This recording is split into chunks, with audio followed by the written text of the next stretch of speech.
Good afternoon, Luzon, Spartan. Bigyan ko lang kayo ng update dito sa Pampanga. Today is July 27, 2016. Kaninang umaga, nagkaroon kami ng projection na secured.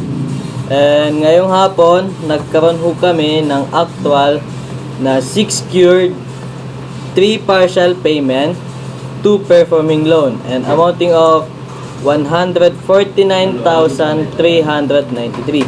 So, ibig sabihin, na-hit po namin yung projection namin ngayong araw.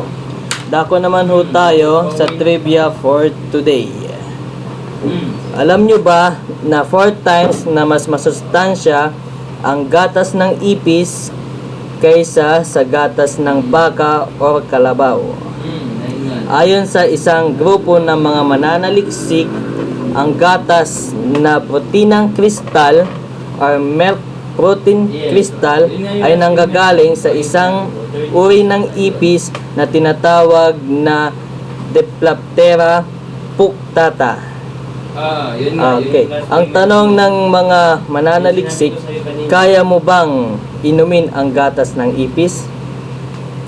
So, yun lamang ho for today and good afternoon.